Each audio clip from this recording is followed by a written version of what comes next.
పాపతో వచ్చిన సన్నివేశం చూస్తే ఖచ్చితంగా ఏడ్ చేస్తారు. అలాగే ప్రజ్ఞా జైస్వాల్ గారి క్యారెక్టర్ కొద్దిసేపు ఉన్నా కానీ ఆమె ఏడ్పించేస్తే ఒక సన్నివేశంలో ఆమెను పొడిచే సన్నివేశంలో అంటే ఆడదానికి ఉన్న దమ్మేండు చూపిస్తాను. ఆ కత్తిని పట్టుకుని చైన్ ఆపేసి మస్తు అనిపించేస్తుంది. ఫోటోగ్రఫీ బాగున్నది, విజువల్స్ బాగున్నాయి, అలాగే ప్రొడక్షన్ వాల్యూస్ బాగున్నాయి. దబిడి సాంగ్ చెప్తున్నాగా ట్రోలర్స్ కి ఖచ్చితంగా దించాడు, ఎట్లా దించాలో అట్లా దించాడు. ఆ సన్నివేశాలు మనకు డబుల్ టైం ట్యాపింగ్ ఉన్నది, అది కట్ చేశాడు, చాలా బాగా అనిపించింది, మంచి రొమాంటిక్ గా ఉంటుంది. పాప క్యారెక్టర్ నిజంగా ఏడ్ చేస్తావు, ఖచ్చితంగా ఏడ్ చేస్తావు.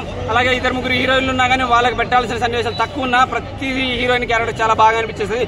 వాళ్ళని కూడా తీసి పడేశారనే సన్నివేశం ఎక్కడ అనిపించేస్తుంది.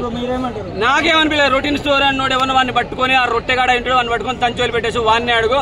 ఖచ్చితంగా రొటీన్ స్టోరీ అంటున్నారు కదా, రొటీన్ స్టోరీ లాగా అనిపించలేదు.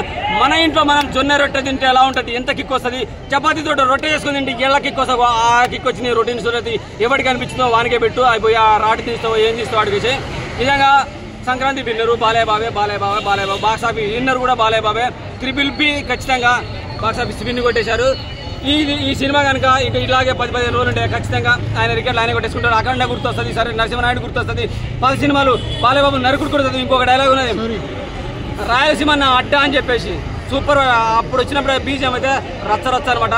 ఇక ఈ డైలాగ్ ఒకటి కదా, చదువులో మీరు మాస్టర్ అయితే నేను చంపడం అని చెప్పి ఆ సమయంలో వచ్చే బీజం అయితే నిజంగా తమ్ముడు నీకు దండాలు రా బాబు, నువ్వు లేకపోతే సినిమా లేదు. అలాగే బాలయ్య బాబు గారి యాక్టింగ్ సినిమాకి ప్లస్ పాయింట్ ఖతర్నాక్ అనిపించింది.